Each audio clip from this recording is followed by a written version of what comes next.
It was supposed to be the perfect getaway, a few days of camping and hiking in the rugged mountains, away from the stress of college and final exams.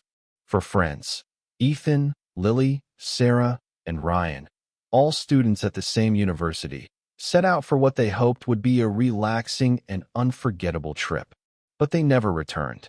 In the days that followed, their families grew frantic. When the first 24 hours passed with no word from the group, the worry turned to dread. Rescue teams combed the forest trails and remote campsites, but there was no trace of the students. Days turned into weeks, and the mystery deepened. Their car was found parked neatly at the edge of a dirt road, the doors locked, backpacks gone. It was as if the four students had simply vanished into thin air. Months slipped by. Posters with their faces stared out from gas station windows and telephone poles, a haunting reminder of lives interrupted. The news cycle buzzed with speculation. Had they gotten lost, or had something more sinister happened? Searchers held on to hope, but as the weeks turned into months, hope began to fade. For months later, the case was cold. The trails had gone quiet, and the only sounds left were whispers of what might have happened. But then, something was discovered, something that would turn everything upside down. It was a foggy morning when a long-haul truck driver, making his usual run along an industrial road near the shipping docks, noticed an old shipping container sitting off to the side, partly hidden by tall weeds. It wasn't unusual to see containers scattered around the docks, but something about this one felt off. It looked like it had been there for a long time, rust creeping over the edges, a faint smell of decay in the air. Out of curiosity, the driver decided to take a closer look. The container was locked tight with a heavy chain, but when the driver circled to the back, he noticed the doors were slightly ajar. A chill ran down his spine as he pulled them open, the metal creaking on rusty hinges. The smell hit him first, a rank, musty odor that turned his stomach. But what he saw next made him stagger back in horror. Inside, amidst a jumble of discarded camping gear and food wrappers, he saw a tattered college sweatshirt, one that had belonged to Ethan. It was enough to make the driver call the authorities right away. Within the hour, police had swarmed the scene, and what they found inside that shipping container would become the subject of endless speculation and nightmares. As investigators carefully stepped inside, they saw the students' belongings, sleeping bags rolled up, half-empty water bottles, notebooks filled with sketches and scribbles. It was as if the four friends had spent weeks, or even months, inside this metal box. But there were no signs of them. No bodies, no footprints in the dirt floor, no clear explanation of what had happened. Just the eerie evidence of lives lived, and then snuffed out. Forensic teams pored over every inch of the container, but the only clues were a handful of fingerprints and a small, strange symbol etched into the wall near the back. A symbol that none of the families recognized. The symbol became a focal point of the investigation. Was it some kind of cult marking? A warning? Or a desperate attempt by the students to leave a message before they disappeared forever? The families were notified about the discovery. For Ethan's mom, seeing her son's sweatshirt again after so many months was almost too much to bear. She clutched it to her chest, sobbing quietly. For Lily's father, it was the final confirmation that something terrible had happened to his daughter. The pain of not knowing, of living in that space between hope and despair, was almost too much. Detectives working the case kept their theories close to the chest. One theory was that the students had been lured there, tricked into thinking the container was a shelter. Another suggested they had been forced inside, held captive for reasons that no one could yet explain. But the biggest question, what happened to them, still hung in the air, heavy and unspoken. As the container was towed away for further investigation, rumors spread quickly online. Some said the container had been part of a larger operation, maybe something involving human trafficking or even a twisted game. Others believed it was the work of a lone madman, someone who watched the four friends for weeks before striking. And then there were those who whispered that the container was cursed, that it held something darker than anyone could imagine. The community, already raw from months of uncertainty, was rattled to its core. Memorials popped up overnight, candles, flowers, photos of the 4 smiling students taped to the fence surrounding the shipping yard. Friends and strangers alike left notes, prayers scrawled in messy handwriting. Everyone wanted answers, but there were none. Journalists swarmed the scene, eager to uncover the next headline. College students vanished on trip. For months later, their belongings found inside shipping container. The story played on every news channel, each reporter adding their own twist, but the heart of the mystery stayed the same. 4 friends went on a trip to escape the pressures of college life and never came back. In the weeks that followed, investigators released only a few details. They confirmed that the items in the container belonged to the students, but they wouldn't say anything about the fingerprints or that strange symbol. Privately, some officers admitted they had never seen anything like it. The scene inside was so unsettling, so perfectly preserved, that it felt staged, as if whoever had left those items behind wanted them to be found. But there were no leads. No one saw the students after that fateful day in the mountains. No one saw who brought the container to that yard or how long it had been there. It was a ghost story come to life, the kind that left people checking their locks at night and wondering if it could happen to them, too. For the families, there was no closure, only more questions. Sarah's younger brother said he still dreamed of her, that she would come to him in his sleep, smiling and saying she was okay. Ryan's best friend swore he saw his friend's reflection in the window of a passing bus, just a flicker, gone before he could blink. But dreams and reflections weren't enough. In the end, the discovery of that shipping container only deepened the mystery. It was the start of something much bigger, something that would unravel slowly, piece by chilling piece. And as the sun set on the shipping yard that night, the wind rattled the container doors, almost like a whisper, reminding everyone that the story was far from over. But what was inside the container? And what did it mean for the fate of the 4 missing students? That's what we're going to explore in the next part of this story.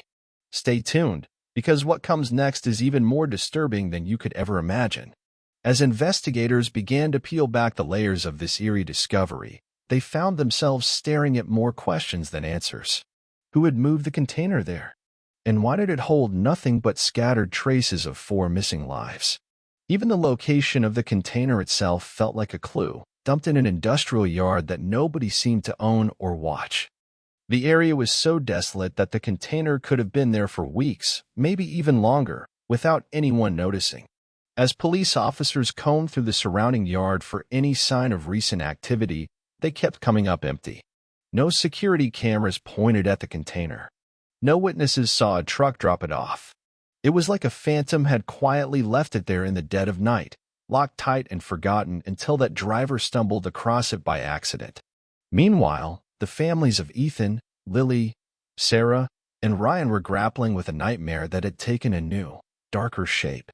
Ethan's mom, Julia, spent hours staring at the photo of her son in his camping gear, replaying that last phone call. He'd been so excited about the trip, saying it would be a good break before finals.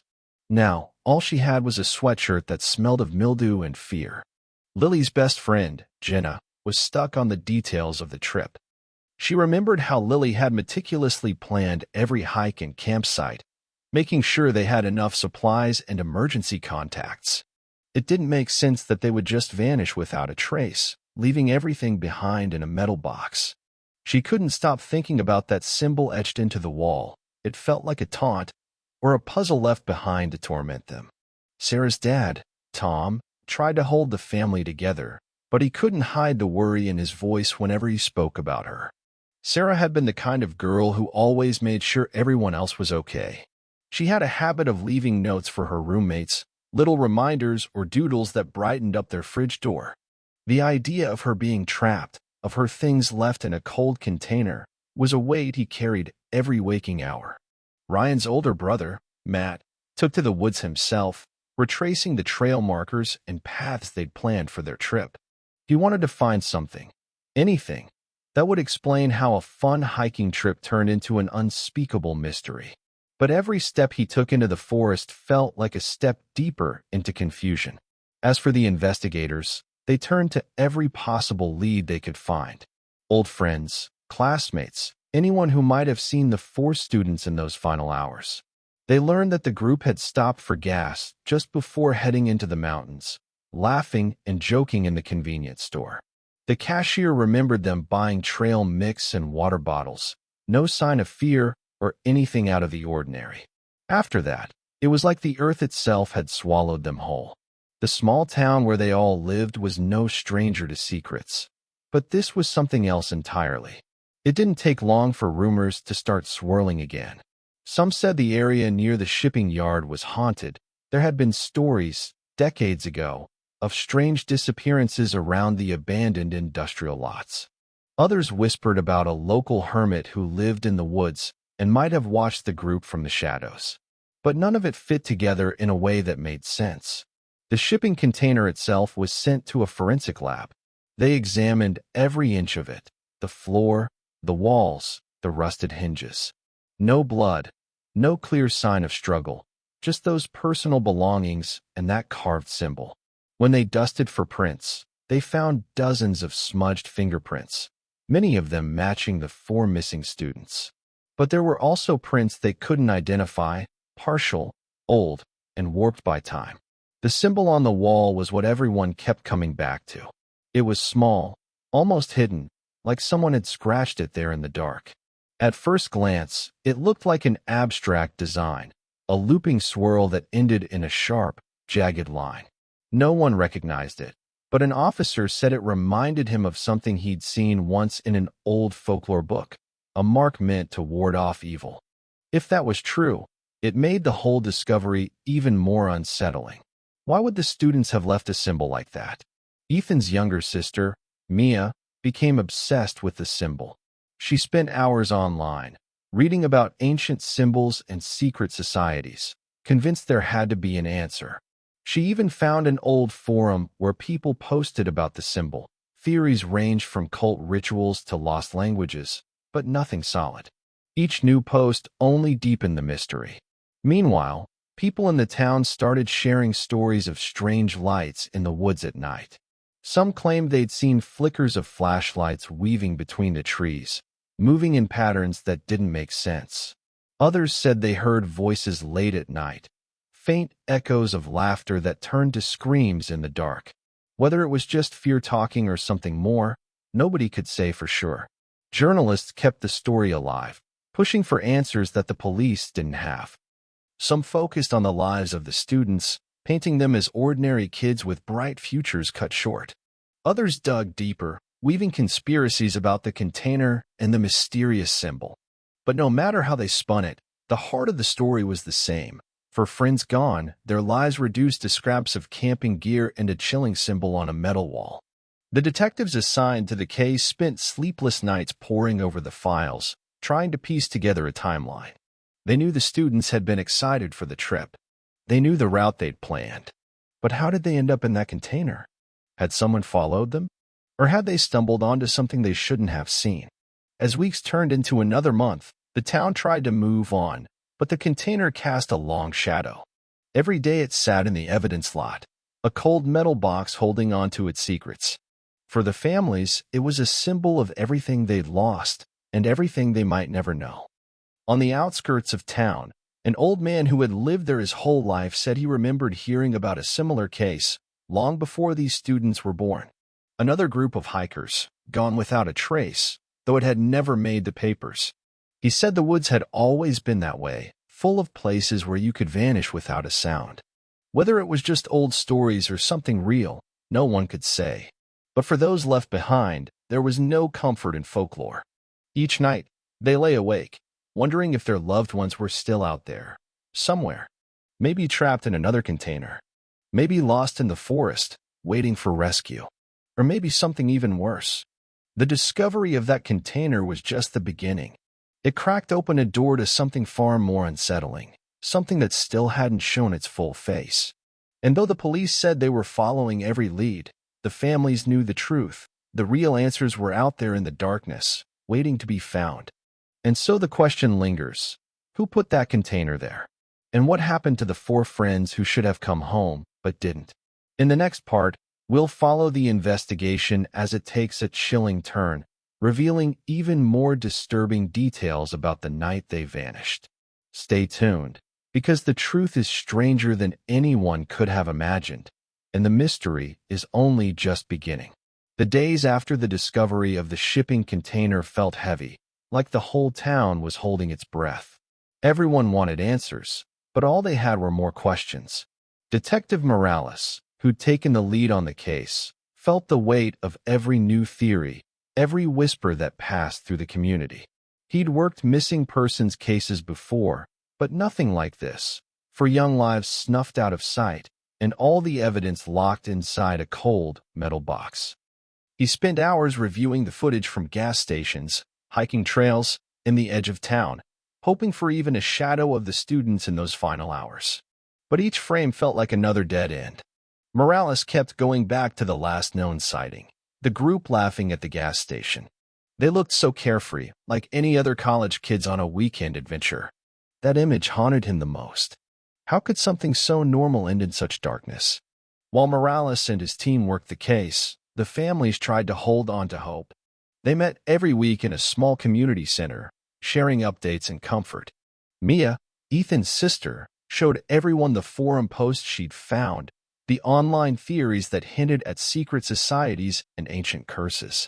Some of it sounded wild, but in the absence of facts, even the wildest ideas took root.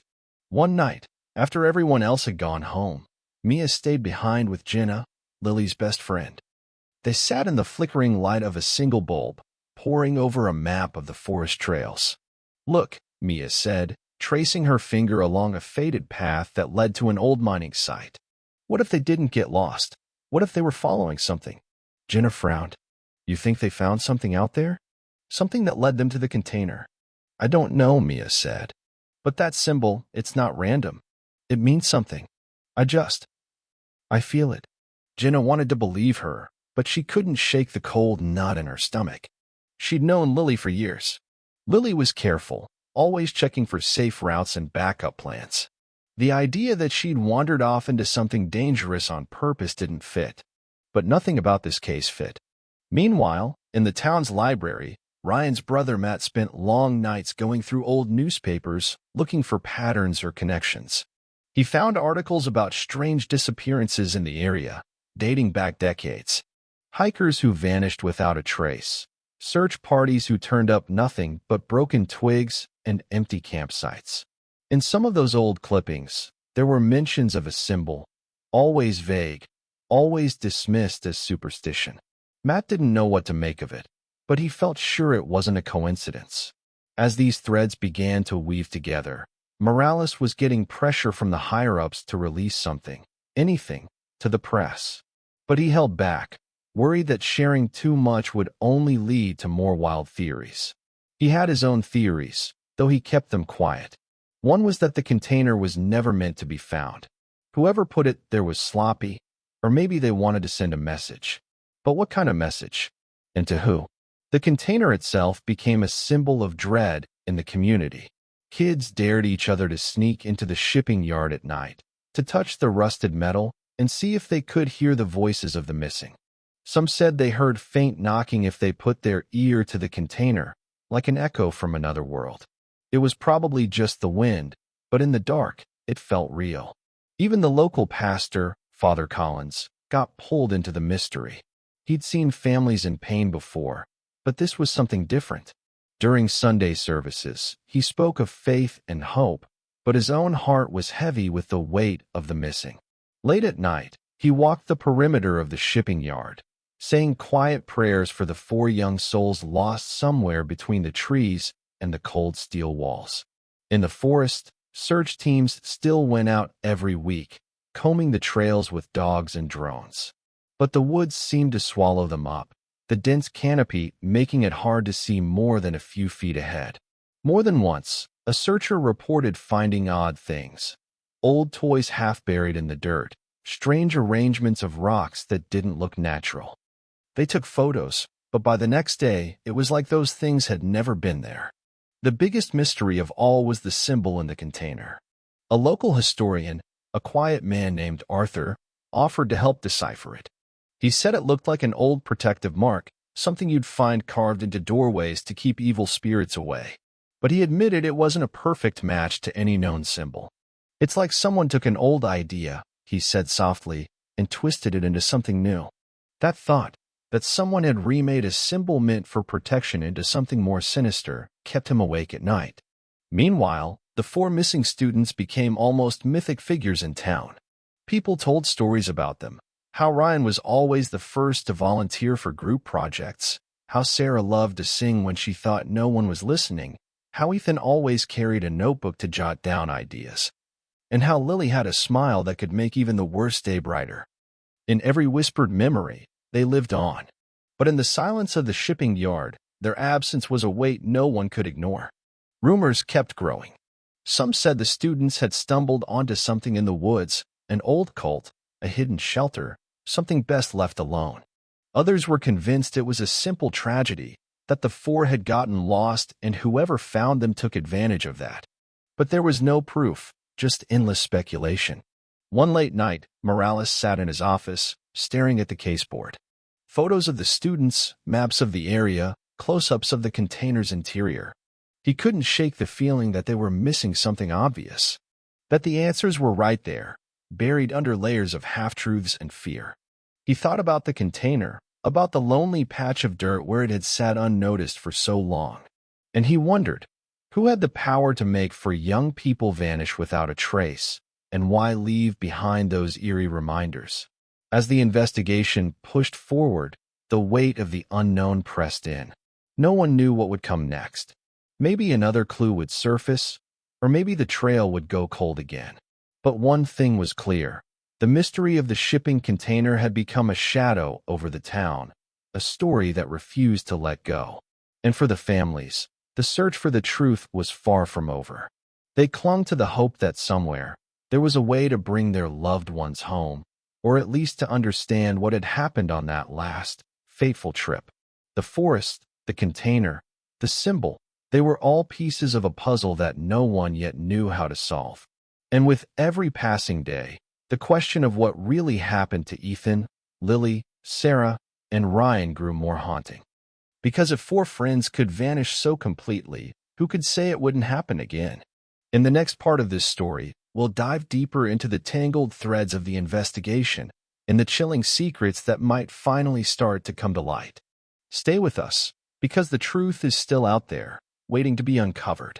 Detective Morales could feel the weight of every eye on him. Each day he walked through the station, he felt the tension rise a notch higher, like the whole town was holding its breath.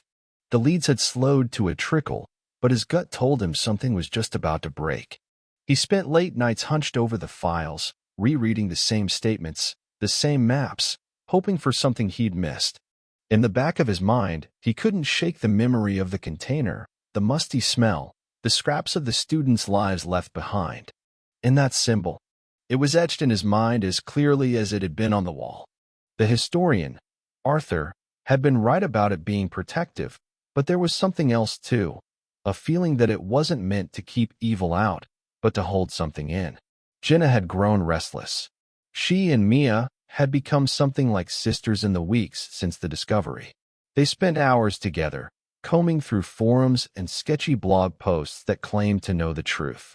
Mia's obsession with the symbol had only grown. She'd ordered books on folklore and secret societies, their covers worn from her constant flipping. Some nights, she'd text Jenna at 3 a.m. with some new theory, each one more desperate than the last. Jenna wasn't sure what she believed anymore. Part of her wanted to think it was just some twisted person who had done this, a human monster. But every time she looked at the grainy photo of the symbol, she felt a shiver run down her spine. It didn't feel like just a person. It felt bigger, older, like something that had been waiting. Matt had kept up his solitary search in the woods. He walked the trails at dawn and dusk, hoping to catch a glimpse of something, a scrap of clothing, a footprint, anything. His boots were caked in mud, his eyes hollow from long nights of worry. He started leaving small markers, little piles of rocks or sticks, to remind himself of where he'd been. He felt like he was being watched sometimes, though he never saw anyone. Just the stillness of the trees, the way the wind moved the branches like whispers. One evening, Matt found something that stopped him cold. In a small clearing off the main trail, he stumbled on a circle of stones, perfectly arranged. In the center was a charred piece of wood, like someone had tried to start a fire and then stopped. It looked too deliberate to be random. He took photos and sent them to Morales, who promised to have someone check it out. But deep down, Matt felt like he'd crossed some invisible line, like he'd found a piece of something he wasn't supposed to see. As word of Matt's discovery spread, the families grew even more desperate for answers. Julia, Ethan's mom, found herself at the shipping yard one night, staring at the spot where the container had sat. She didn't know what she expected to find, maybe some sign that her son was still out there. She ran her fingers over the dirt, feeling the cold ground beneath her nails. It felt like the earth itself was holding on to the secrets, refusing to give them up. Father Collins began holding candlelight vigils for the missing. People gathered with flickering candles, their faces solemn in the orange glow. They sang softly, their voices blending with the night sounds. But even as they prayed, there was a sense that the forest around them was listening, and that it didn't care. Morales pushed his team harder. He pulled in a profiler from the city, a woman named Dr. Harper. She was quiet and intense, her eyes missing nothing. She asked everyone the same question: why the container? It wasn't just a hiding place, it was a message. But what message, and for who? Harper pored over the files and the interviews, zeroing in on the symbol. It's like a calling card, she told Morales. Not just a random mark. Whoever did this wanted to leave something behind, something that would echo in people's minds. She said it with such certainty that Morales felt a chill. Meanwhile, rumors kept swirling around town. People swore they saw flickering lights in the woods, just like those searchers had said. Some said they heard music, faint and distant, like an old song carried on the wind. Others claimed to have seen figures, dark shapes moving between the trees, always just out of reach. Whether it was real or just fear taking root, no one could say. Mia and Jenna started to believe the lights were trying to lead them somewhere. Late one night, they snuck out to the edge of the forest, standing at the tree line with flashlights. The air was cold, and the forest felt alive around them. They didn't see the lights, but they felt the weight of the dark, the way the trees loomed like silent watchers. Jenna turned to Mia and whispered, "What if they're still out there, waiting for us to find them?" Mia swallowed hard, her breath fogging in the air. "Then we have to keep looking," she said. But even as she said it, she felt the pull of something deeper, something that didn't want to be found. Morales felt the pressure building too. Every time he looked at the photos of the students, he saw them not as victims, but as people, young and full of life, with dreams and plans that had been stolen away. He carried their faces in his mind like a silent promise. He wouldn't stop until he had answers. The profiler, Dr. Harper, found a possible lead in an old police report. Years before, a hiker had gone missing in the same area. His friends said he'd been obsessed with local legends about the forest, stories of hidden places and ancient symbols. The report had been buried, dismissed as a lost tourist who wandered too far. But Harper thought it was more than that. She said there were patterns, disappearances in the same areas, always near the old industrial lots or the deep forest trails. As they dug deeper, Morales felt the case shifting. It was no longer just about 4 missing students. It was about something that had been happening for years, something that no one had wanted to see. And with each new piece of the puzzle, he felt closer to a truth he wasn't sure he wanted to know. The families gathered one last time before the anniversary of the trip. They sat together in the community center, the air thick with fear and hope. Julia spoke softly, tears in her eyes. "We can't let them become just another story. We have to keep looking. We have to." They all nodded, even as the shadows outside the window grew long and deep. Because they knew the mystery wasn't done with them yet. And as the forest grew darker, as the night settled in, the real search was only just beginning. In the next part, the investigation will reach its breaking point. Clues will emerge from the darkness, and the pieces of the mystery will start to form a terrifying picture. Stay with us, because the forest holds secrets that no one could ever imagine, and the truth is closer than it's ever been. Detective Morales sat in his office, the dim light casting long shadows across the cluttered desk. The case files were spread out before him, each page a haunting reminder of the 4 college students who had vanished months ago. The discovery of the shipping container had only deepened the mystery, revealing personal belongings, but no clear answers. The symbol etched inside the container remained an enigma, its meaning elusive despite consultations with historians and symbologists. Outside, the town was gripped by unease. Rumors swirled, and fear took root in the hearts of the residents. The once quiet community was now a place of whispered conversations and wary glances. Morales knew that the pressure was mounting, not just from the public but from within himself. He couldn't shake the feeling that time was running out. Meanwhile, Mia and Jenna were delving deeper into the mystery. Their research had led them to obscure forums and ancient texts, each offering fragments of information that hinted at something far more sinister than they had imagined.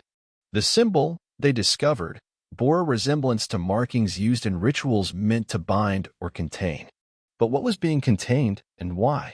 Their investigation took them to the outskirts of town, to a decrepit building that once served as a community center.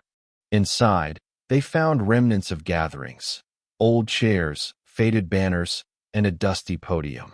But what caught their attention was a mural on the back wall, partially obscured by peeling paint. As they scraped away the layers, the symbol from the container emerged, larger and more detailed. It was surrounded by figures in robes, their faces hidden, standing in a circle. Back at the police station, Morales received a call that sent a chill down his spine. A local farmer had reported finding another container, identical to the first, hidden in a remote part of his property.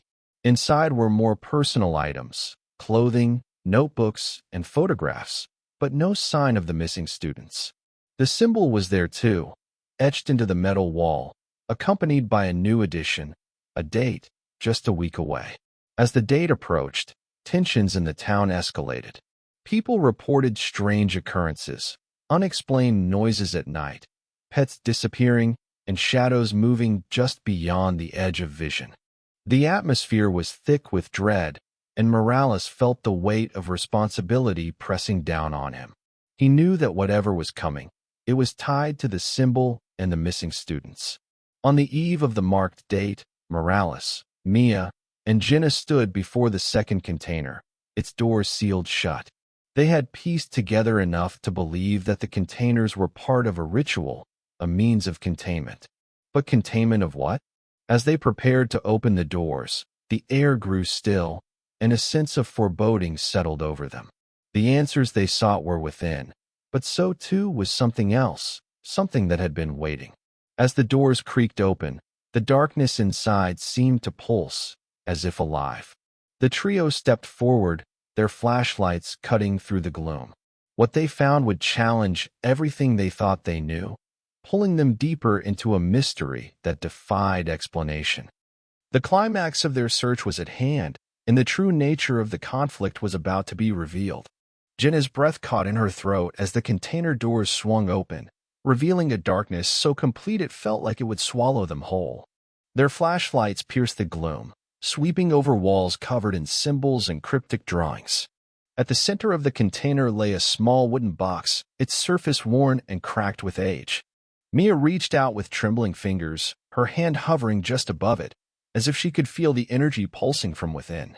Morales kept his eyes on the perimeter, scanning for any sign of movement. His heart pounded in his chest, every instinct telling him they were on the edge of something far bigger than any of them could have imagined. He didn't understand the symbols or the strange rituals, but he understood the weight of what they were about to uncover. Jenna knelt beside the box and slowly lifted the lid.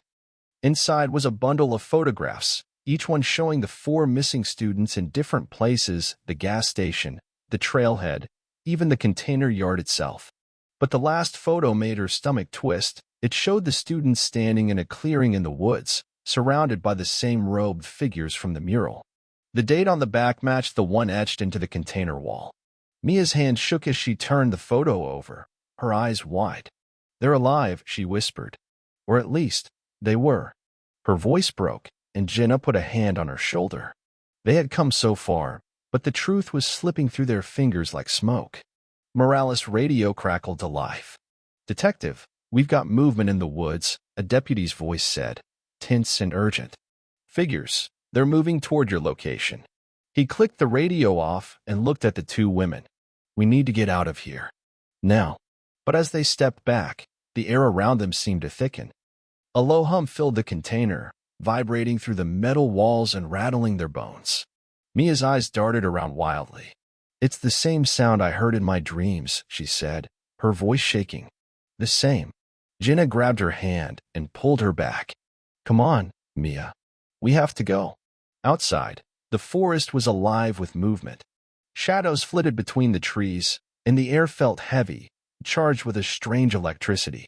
The three of them stumbled through the undergrowth, branches clawing at their clothes, hearts pounding in their chests. Morales kept his flashlight trained ahead, but the beam barely seemed to cut the darkness. Suddenly, they broke through into a clearing, the same one from the photograph. The ground was marked with a perfect circle of stones, and standing within it were the four missing students. Ethan, Sarah, Ben, and Alex, their eyes wide and glassy, like they were there but not really there. Their skin was pale, almost translucent in the moonlight, and they didn't seem to see the three people staring at them in horror. Mia took a step forward, tears streaming down her face. "Ethan," she called, her voice breaking. But there was no flicker of recognition in his eyes. A figure stepped out from the shadows behind them, draped in the same dark robes from the murals and the photographs. The hood fell back to reveal a face they didn't recognize, an older man, his eyes cold and clear. "They're not yours to save," he said softly. "They never were." Jenna felt her knees go weak. "Who are you?" she demanded, her voice trembling. "What did you do to them?" The man tilted his head, his expression almost gentle. "We didn't take them," he said. "They came willingly. They chose this."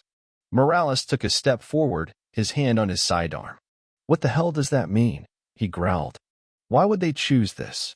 The man's eyes flickered to the students, still standing motionless within the circle.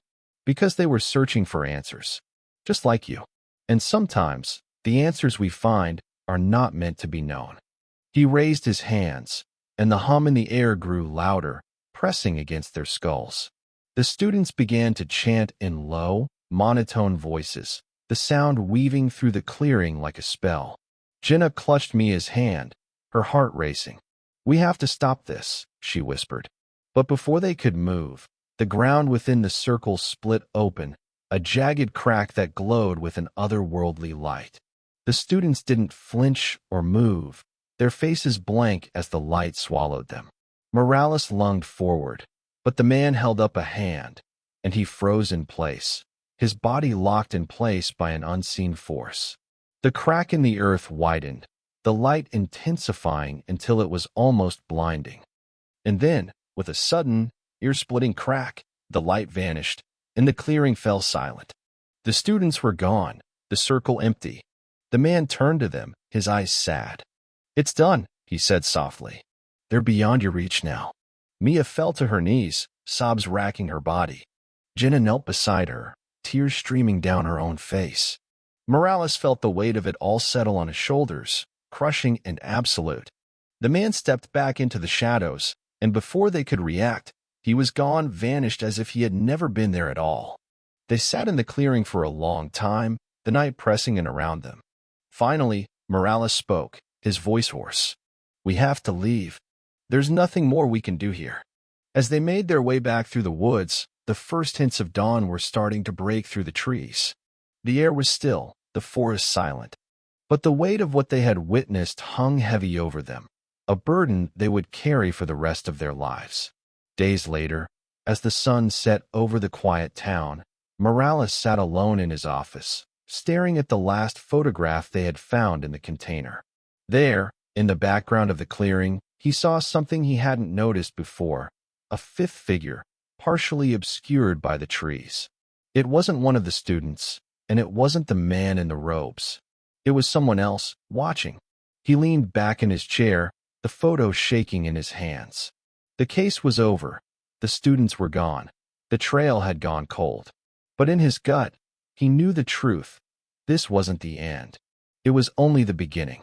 And as the shadows lengthened outside his window, Morales realized that some mysteries were never meant to be solved. In the days that followed, the small town began to settle back into a fragile calm. News of the missing students had spread far and wide, and though there were no bodies to bury, the community held quiet vigils for Ethan, Sarah, Ben, and Alex. The air was heavy with grief and confusion, but people found small ways to honor the lives that had touched so many. Mia and Jenna spent those first days trying to process what they had seen. They met with the families of the missing students, sharing what little they could about that final night. It wasn't much, but it was more than the families had before, a glimpse of their children's final moments, a final act of closure in a mystery that would never be fully understood. The families wept together, clinging to each other for comfort in a world that suddenly felt much darker. For Mia, the experience had changed everything. She returned to her dorm room, now silent and hollow without the laughter of her friends. She packed up the belongings she had left behind, feeling like a stranger in her own life. But even in the quiet, she found a kind of peace. She knew they were gone, truly gone, and while she would always carry the ache of loss, she also carried the memory of the 4 friends she had loved so fiercely. Jenna decided to stay in town a little longer, drawn by a feeling she couldn't explain. She visited the clearing every morning, standing in the place where the circle of stones still lay, half buried in dirt and moss. It felt like a final goodbye, a place where she could speak to her friends and feel them listening in the wind. Each time she visited, the forest seemed a little less menacing, a little more like the world she had known before all of this began. Detective Morales filed his final report late one night, the last box of evidence sitting on his desk. The photographs, the recordings, the strange symbols, it was all part of the story now, but he knew it would never be enough to explain what had happened. There would be no trial, no arrests, no neat resolution to file away. But in the end, that was okay. Sometimes, the truth was bigger than any one person could hold. He sat in his car for a long time that night, staring at the darkened woods that stretched out beyond the edge of town.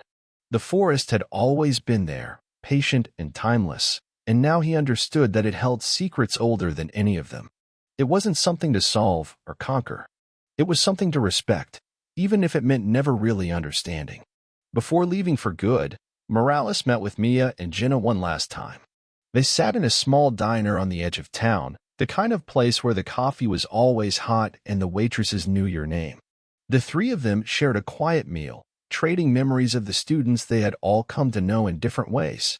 "I don't know what comes next," Mia said softly, stirring her coffee. I want to remember them the way they were. Not as part of some ritual or mystery, but as people. My friends." Morales nodded. "That's all any of us can do. Keep their memories alive, even if the rest doesn't make sense." Jenna looked up at him, her eyes tired but resolute. "Do you think it's really over?" she asked. He thought for a moment, then shrugged. "Maybe. Maybe not. But we're still here. That has to count for something." As the 3 of them said their final goodbyes, there was a sense of relief in the air, a quiet acceptance that some chapters are meant to end without every question answered. They walked out into the bright morning light, each of them carrying a piece of the story in their hearts. Mia went back to school a week later, deciding to finish her degree. She found solace in the routine, the hum of campus life around her. She kept a small box on her desk, filled with photos of her friends and a few trinkets they had collected over the years. Sometimes, late at night, she would take them out and remember the laughter they had shared, the nights spent talking about the future, the dreams they had all believed would come true. Jenna moved to a nearby city, starting over in a place where no one knew her name. She worked at a small bookstore, finding comfort in the quiet rhythm of pages turning. On her days off, she would drive out to the forest, finding new trails to walk, always listening for the echoes of her friends in the rustling leaves. And Morales? He stayed on the force, though he knew he would never see another case like this one. Sometimes, he would wake in the middle of the night, the hum of the container echoing in his ears. But he learned to let it go, to remind himself that some mysteries are meant to stay in the dark. Months later, as the seasons changed and the forest grew green again, a group of hikers stumbled across the clearing. The stones were still there, but the symbols had faded, worn away by wind and rain. They took photos, shared them online, but the forest kept its secrets. No one else would ever see what Morales, Mia, and Jenna had seen. No one else would feel the same weight in the air. The story of the missing students became a legend in the town, a story parents told their children, a cautionary tale about the price of curiosity. But for those who had lived it, it was more than a story. It was a reminder that sometimes the world is stranger and deeper than we can ever imagine, and that even in the face of the unknown, there is a quiet strength in choosing to keep going. In the end, that was what mattered most. Life moved on, carrying them forward like a river, winding and unpredictable, but always moving. And in the quiet spaces, in the laughter of old friends and the warmth of a new sunrise, they found a kind of peace. Not the peace of answers, but the peace of knowing they had faced the darkness and come out the other side. And in that, they carried the memory of 4 friends, not lost to the darkness, but held forever in the light of those who remembered them. The story was over, but the echoes would remain, a testament to the mysteries that shape us and the bonds that carry us through.